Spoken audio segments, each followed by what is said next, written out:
Life wasn't really nice to you. Somehow you had found yourself in a rundown apartment, with cheap furniture your grandma would call tacky, a closet filled with unmatching second-hand clothes, and horrible neighbors who, even though they could not spell the word hypocritical, would perfectly fit into a dictionary description of that word. Of course, you yourself weren't perfect either. Your ex-husband was a violent sociopath. You were warned by pretty much everyone to not go with him. But there was this nagging, unconscious feeling deeply hidden inside you. A sadness. A wish. The wish of utter self-destruction. In truth, you just wanted the right excuse to end it all. Because of this, you were diagnosed with depression, social phobia, and other things that had long names attached to them. In these days, the only contact you really had were the local cat population. Your quirk, ironically called Cat Lady, allowed you to manipulate the behavior of felines through the use of music. This included singing, humming, and any item capable of creating a rhythm. The louder, the more cats would be attracted. While this quirk would have some uses in the world of heroes, your parents could not afford the high education necessary to further your ability for anything useful. However, your dad had owned an antique shop that had an old piano in it, which he had given you lessons on until he eventually managed to sell it when you turned 12. It was also in this apartment you had taken a handful of the pills your therapist had prescribed. And also this apartment you had returned to a few months later after a long and tedious hospital stay.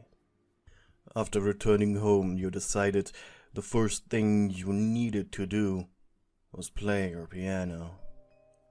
It had come with the apartment, and was actually the reason you were interested in the property to begin with. Your fingers danced across the keys, still remembering the right strokes to attract the local cats. And soon, there were multiple meows coming from your balcony. With a soft smile, you went into your kitchen to grab some of the dry food from inside one of the cupboards. Slowly, you proceeded through your balcony door. Outside, the night stretched across the skyline. Rain slowly drizzled from a thick layer of clouds. The only thing distracting from the sound of the endless pitter-patter of rain were distant police sirens, and of course the meowing of your cats. You had just finished up filling your first of the 3 food bowls when your doorbell rang. With a heavy sigh, you turned on your heels and slowly trotted towards your apartment door. After opening it, your mood immediately went sour. In front of you stood Akira, the sleazy guy from the apartment in front of yours. He was wearing his signature cheap leather jacket. Open, no shirt under it. At least tonight he was wearing underpants. From his open door you could barely make out the silhouette of a very skinny woman who was rubbing her naked body all over his furniture. Akira was a somewhat known drug dealer. Too small for the police to bother these days, but big enough to have a bunch of coked-up girlfriends who would pay him large sums for whatever he was selling that day. His unnaturally handsome face was distorted into an angered form. "Are you out of your fucking mind?" he bellowed. With each passing word, his voice got louder. "We all had it with your bloody cats! By now he was getting so loud, even the coked up bimbo in his flat stopped moving for just a split second. Usually when seeing the guy's face, your body filled itself with anxiety. But something was different. Maybe it was your near-death experience. But anger bubbled up inside you. And a calm voice retorted. If you don't change your tone right now, you'll be going back to your whore with a broken nose. Don't you dare tell me about my fucking tone! After all, it is okay for you to play the fucking piano of yours in the middle of the fucking night! Once again, you couldn't peel your eyes away from the girl in his flat. She seemed to have found a bag of regular baking flour and was right now snorting it through her nose, cackling like a girl who stole her mother's cookie jar. Do you think anybody cares about your stupid cats? They're a nuisance! Your mental barrier was faltering. You could feel it. If you didn't disarm the situation, you would be faced with a mental breakdown. You just knew it. You quietly inhaled, and then simply said, "Go fuck yourself, Akira," before slamming the door into his face. Your heart felt like it would jump out of your chest, and you sank down on the ground, back pressed against the hardwood door, before a loud bonk indicated you went back to his unfinished business. With a heavy sigh, you stayed on the floor until your heartbeat returned to normal. But your turbulent night wasn't over just yet. Just after getting your bearings and entered your living room, you noticed a shadow on your balcony. You turned with a perplexed look on your face. The shadow. It was a striking young man with long black hair and a scar under one of his eyes. You tilted your head in confusion. If he was a robber, he would have already entered. So would a killer. And it didn't seem like he was carrying any weapon. The way he patiently looked towards you filled you with more curiosity than fear. With only a slight hint of fear, you slipped open the glass door. "So, you're finally out, huh?" His voice was deep and clear. "Who are you?" was the only thing you could think of as a reply. He chuckled, half-smoked cigarette in his mouth. "My name's Eraserhead." You rolled your eyes.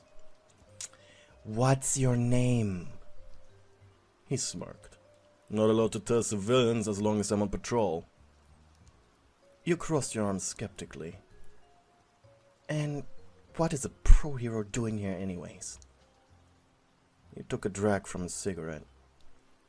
"See you when you come home from your little incident." You raised an eyebrow. "The pills," he finished. "Were you the one calling the ambulance?" Anger was bubbling up inside you again, but you didn't know why. Were you holding a grudge for surviving after all? "I was. You should have kept your door closed. I wouldn't have gotten suspicious." You scratched over your right cheek. "What the hell does that mean?" He grinned. "Your apartment's on my patrol route, and your glass door was closed, and you only close it when you're outside, which you definitely weren't at this time of day." Now you were the one chuckling. All by it being sarcastic. "So you're stalking me, huh?" He shook his head. "Nah. I'm supposed to protect people, which means I notice these kinds of things." "Can I have one?" He asked while pointing at a smoke. From somewhere in his belt he summoned a pack. With an appreciative thanks, you took one out. While you were searching for his lighter, you put the butt into your mouth. "There we go." he said before lighting it. You took a deep drag and then leaned over the balcony's fencing. Have you been checking up on my apartment daily? You asked after a few minutes. Not daily, he began. Once per week, so I guess more than 5 times. You smirked. Time didn't fly by in the hospital. I stopped counting after day 20 and just accepted it. So you're my knight. You looked him up and down. In black armor, huh? Eraserhead didn't immediately reply, but he gave a soft smile. Yeah, guess. Eraserhead wasn't a popular hero. That much was clear. No hero with any prestige on their head would even consider patrolling in your rundown neighborhood. Judging by his rugged yet handsome appearance, he only put some, not all effort into personal grooming. At least he smelled pleasant. Was that lavender? Once the pack of smokes was half empty, he climbed onto the balcony's edge, ready to leap over the building next to yours. Wait, will I see you again? You asked with hesitation, and he tilted his head to look at you. On to question. You gulped. Do you still hate yourself? Without really wanting to, you nodded. He sighed. Alright. Tomorrow, 9 p.m. He gave you a coquette smirk. Why not have a snack ready? Chocolate, maybe. Wouldn't mind some chicken tenders as well. And with that he jumped. You looked after him as he climbed up the other building's wall onto the roof. And you smiled. I guess it's a date then. You said to yourself.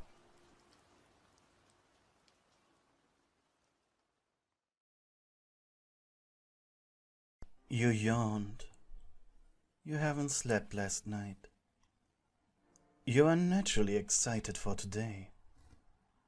When did he say he would come? 9 p.m.? In all honesty, you didn't believe it, but the prospect of it actually happening was simply too sweet to ignore. It had been a few years since you last dated someone. You were completely unsure as to how to act. After all, when your marriage fell apart, your life did too. Maybe you were just having false hope. And if you were unsure of whether or not you would take the rest of your sleeping pills once again. And this time you'd make sure it was enough. Like a marionette, you wandered through your small apartment, moving various things in an attempt to make it look tidy. In truth, not even the prospect of this date seemed to raise your spirits enough to actually do more than that. Your ex-husband had called you lazy for it, and your therapist just called it a symptom of something greater, something you needed to fight. After a few hours had passed, you stared at your just ever so slightly more tidy place. Why, half the time you just stood there, staring, wondering what to tidy up next, you didn't know. You probably should take a shower too, right? Your bathroom was tiny. It just barely fit your bathtub. Looking at it made you feel something. After scratching away an itch on the back of your head, you realized there was no way around it.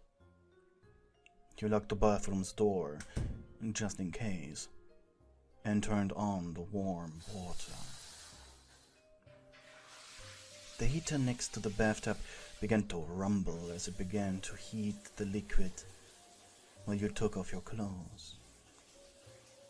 After exposing your vulnerable flesh, you stepped under the hot streams. The water pours down on you. It drips by your side as your mind fades into a dullness, and everything feels like a foggy illusion. The sensation of the steamy water takes your mind off things. All the things you honestly didn't care about. Eventually, you decided that this had to be enough. After grabbing a towel and getting dry, and a change of clothes, you still didn't feel any cleaner than you did before. At least your head stopped itching. After that, there was nothing you could do. You sat down on your couch. A tacky thing you got from your grandma. Probably the oldest thing you owned. Yet, somehow, it still felt new. Heck, it even smelled new. What had she been doing to the couch to keep it in this condition? In fact, even after being your couch for 2 years, it still was like that. You're starting to think that it might be a cursed object. If your marriage hadn't crumbled a year before you got it, you would have made it responsible for it. Your eyes wandered over to your piano. The words spoken by your neighbor Akira still floating in your head. You bit your lower lip. Then you stood and walked over to your door.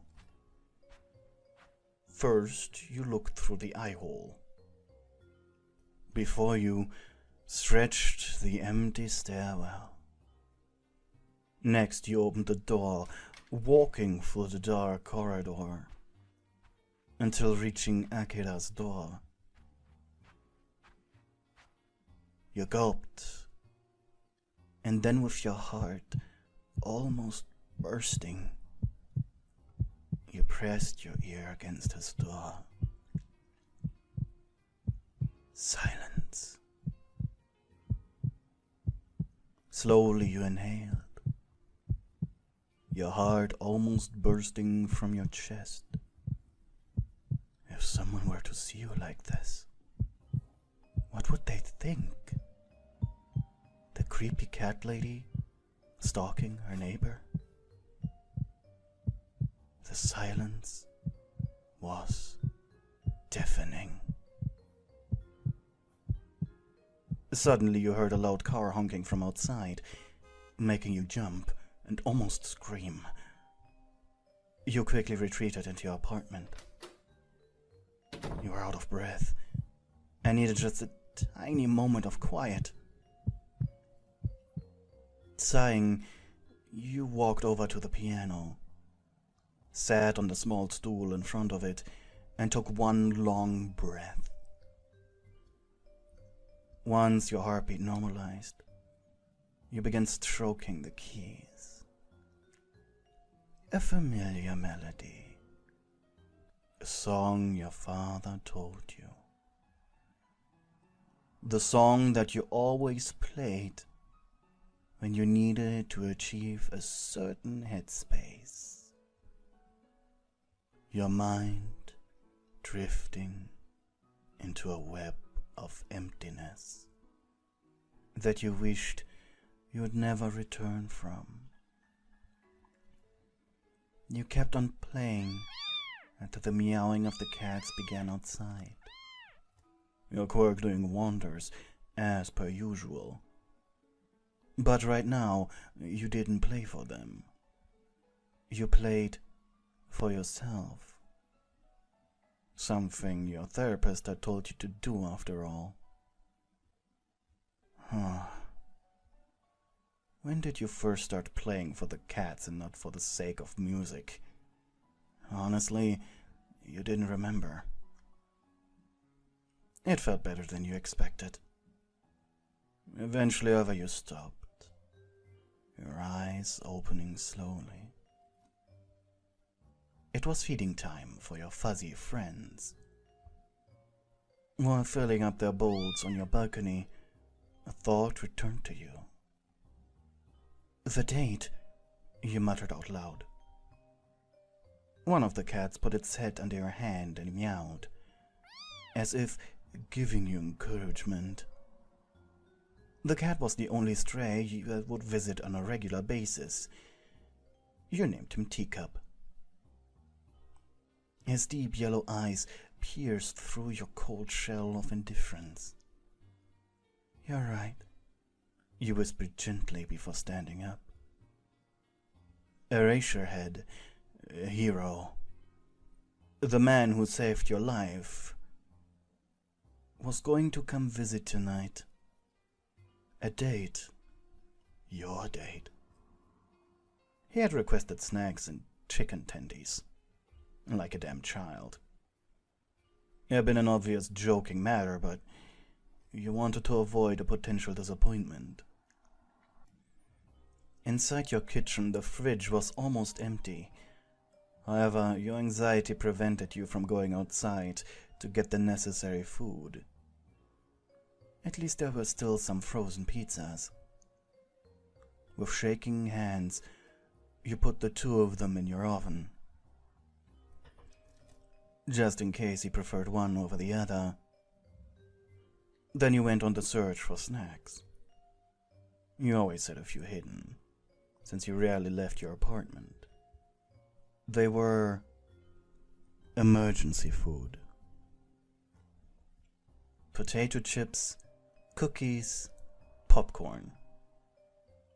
Wait, which one of these was the most date-ish? Maybe all three together? This somehow sounded like a plan. Your heart rate nervously increased once more after placing the snacks on the table together with your silverware. And then you sat down next to the table, facing your balcony door. The minutes to his supposed arrival ticked down. Teacup the stray somehow had managed to get inside your apartment. He was sitting on your TV while staring at you. The clock turned to 9 p.m., then 9:10, and then 9:30. Your heart sank into a familiar cold embrace. Staring at your still empty plate, you began to silently sob. The entire thing must have been a joke after all. Your eyes wandered to the nightstand next to your bed. Your pills, they were still there, as if beckoning you. This time you would make sure to take.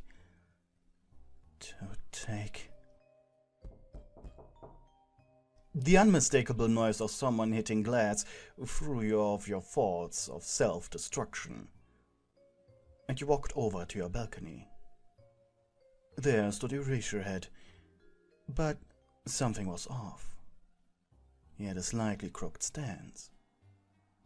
You couldn't make out his face, and something was dripping off his arm. With a shaking body, you let him in. He grunted as a greeting and immediately walked over to your sofa and sat down on it. Next thing you noticed was that he was bleeding. Not heavily, but enough to be concerning. Sorry I'm late. I hate being late," he groaned. "Got into a little tussle." Your hands shot over your mouth in shock. You got some bandages?" he asked. You nodded and quickly ran into your bathroom. You had a small first aid kit in a small box above your bathroom mirror. Running back into your living room, he took off his black shirt, not only allowing you to see his toned body, but also his wounds. First, you doused a paper towel with disinfectant and gently rubbed it over his cuts. He sighed in pain whenever the burning liquid made contact with his skin. "What happened to you?" You sighed, concerned, trying to push back your anxiety. Villain." You blinked. "I thought your name is Eraserhead and not Captain Obvious." Your gaze shifted up to his face. While his expression was cold, his lips were mildly twitching. You were glad that your little attempt at comedy was not taken as an insult. After the wound was clean and bandaged up, you finally took a breather. It felt as if you haven't breathed for 30 minutes straight, and your body was desperate for air. "Huh. Good job. Like a true pro," he said reassuringly. You bit your lower lip. You had to know, right here, right now. "Is this supposed to be a date?" you asked. Only if you wanted to. In truth, he wasn't interested in a relationship. But after saving you from a permanent solution for a temporary problem, he wouldn't mind staying with you. He felt as if it was his responsibility now, as the man who saved your life from yourself. Now he just wanted to make you happy. A feeling he hasn't felt in a long time. "I made pizza." "I know you wanted tendies," you said while looking at the ground. "Great," he simply answered. "What kind?" You gulped. "I only had 2 in the freezer. Put the one really low heat. Takes longer that way, but when the clock hit 9 p.m. they were ready. Turned off the stove before waiting for you." He sighed in relief. "Good. I hate burnt pizza." You gave a low chuckle. "I mean, anything burnt tastes like shit." He looked at your prepared table. "Mind if I sit?" You nodded. Sure, I get the food." You went back into the kitchen. There was still some wine left in one of the cupboards. A singular bottle that you had saved up for a good occasion. The drink was roughly 5 years old by now, but then again it was unopened. It was wine. It won't spoil. It will simply taste better. Right? Then you quickly heated up the pizzas before putting them on a tablet with the wine and carried it into your living room. Eraserhead was sitting at the table. You noticed his outstretched hand. He was gently patting the black little stray. Suddenly, a tear rolled down your cheek. After years you were making a meal for a man who on the onset looked to be decent. Were you about to do the same mistake? Fall for a man not worth caring for? The hero's hand slipped further down the cat's head. Your eyes widened. Teacup actually allowed the man to scratch his chin. It was heartwarming. You gulped and inhaled sharply, regaining your composure. With a forced smile, you walked to the table. Here, you said as you placed down the tablet. The hero's eyes shifted from the first to the second pizza. Which one do you want? He asked while you took the chair to his opposite. I don't know, was your honest answer. I guess I like both. It were a Mediterranean chicken pizza and a tuna one. Eraserhead grinned. And what's your favorite? He asked the cat.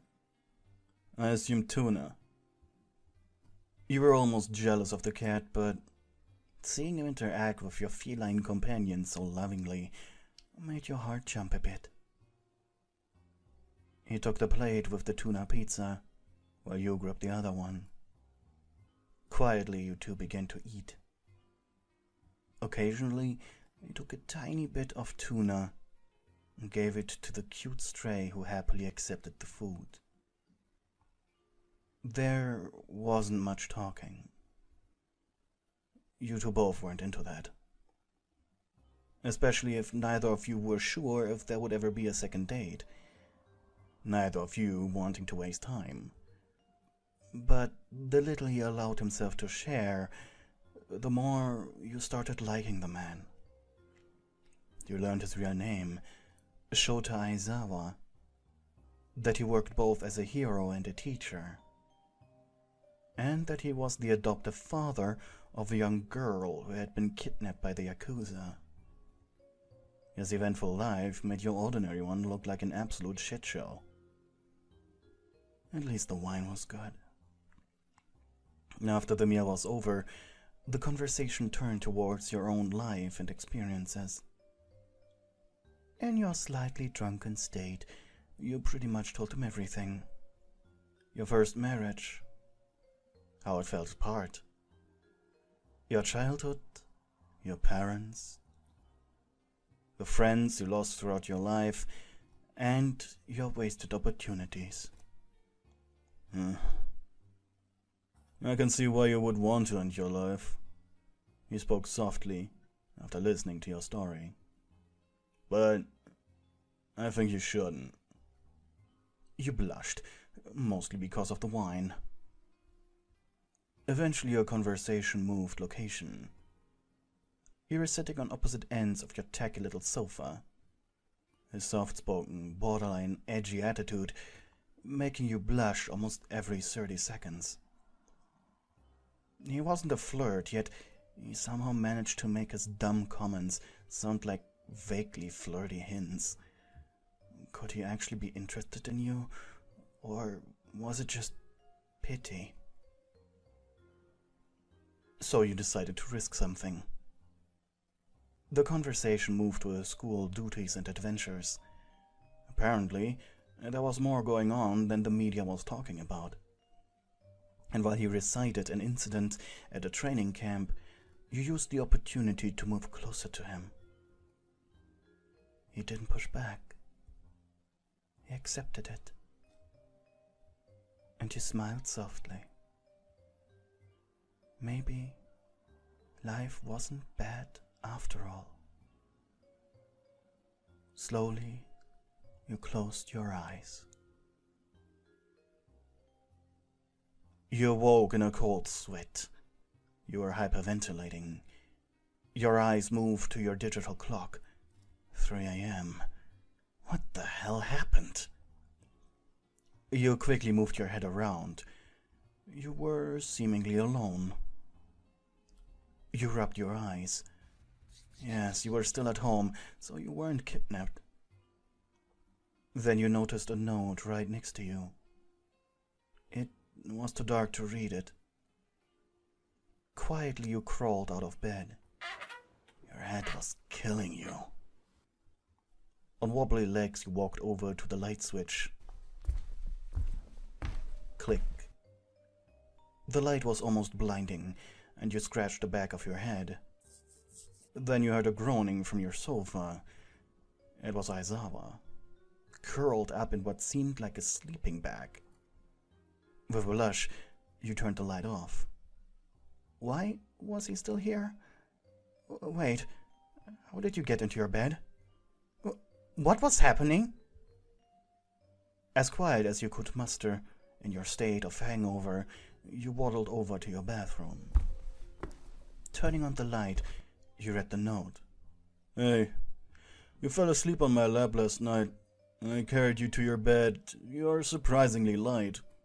Anyways, I hope you enjoyed the evening with me. I sure did. I hope we can repeat it. I'm going to take a nap on your sofa and will leave early in the morning. Should you ever be interested in another date, on the back of this note is my number. Shota Aizawa. You bit your lower lip and clutched the piece of paper. What was this feeling? Were you happy?